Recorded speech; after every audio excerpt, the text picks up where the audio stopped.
de cette conférence. Considérant que les soupçons qui prévaut dans la famille haïtienne et la lutte hégémonique entre les différentes factions politiques du pays. Considérant qu'il y a une crise des fuites et des valeurs et des capitaux au sein de la société haïtienne à cause de l'insécurité. Considérant qu'il y a lieu de matérialiser l'idée du dialogue national prôné par le feu l'honorable sénateur Tineb Delpé pour parvenir à un nouveau contrat social et un pacte cinquantenaire de gouvernabilité politico-économique et sociale, pour éviter la pratique que chaque rivière vienne avec ses propres graviers. Considérant que l'absence d'infrastructures et de développement durable et le manque d'investissement et d'emploi provoque une exode rural massive au sein de la population du Grand Sud, créant ainsi un déséquilibre et une désorganisation de la famille, ainsi que donnant naissance au phénomène de gangsterisation qui rogne le pays, particulièrement le Grand Sud.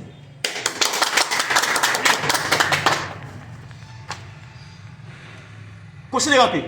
la Constitution haïtienne de 1987, en son article 22, l'État reconnaît le droit de tous citoyens et logement décent à l'éducation, à l'alimentation et à la sécurité sociale. Considérant que la participation de tous les secteurs de la vie nationale est l'acte fondamental et garantissant la démocratie et de la construction d'un État de droit et répond aux revendications, aux aspirations de l'ensemble de la population du pays. Considérant que les élections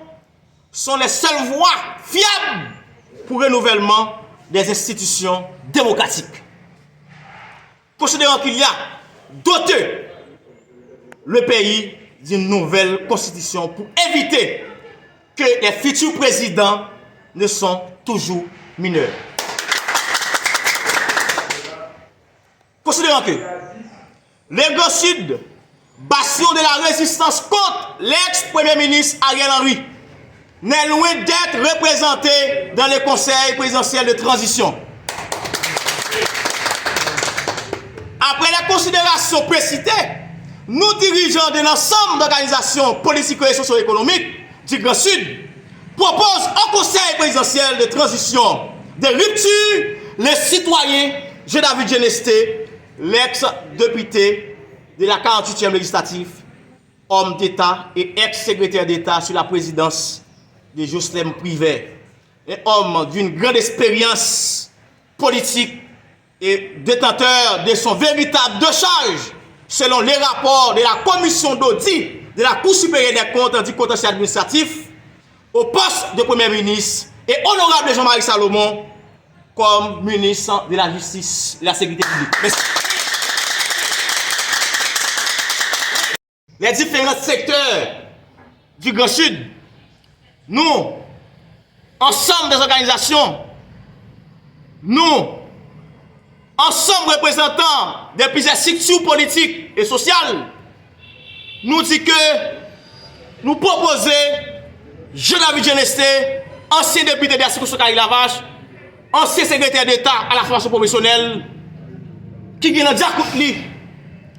Port Saint-Louis pour l'île opérationnelle, qui vient de Diakoutli, Airport Antoine Simon pour l'île internationale, qui vient de Diakoutli pour ouvrir centre professionnel en dedans, Kafoutoma, en ville locale spécialement, qui vient de Diakoutli, la route de Tobek, et qui vient de Diakoutli, problème matissant depuis plus de 3 ans. Nous disons, Jean-David Genesté, nous-mêmes, dans le Sud là, nous proposons comme Premier ministre dans tel pays pour diriger le gouvernement.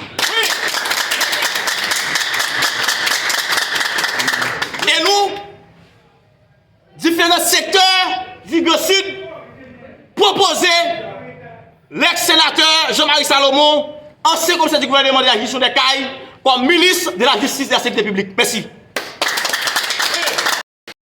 Vu passé, sénateur Jean-Marie Salomon,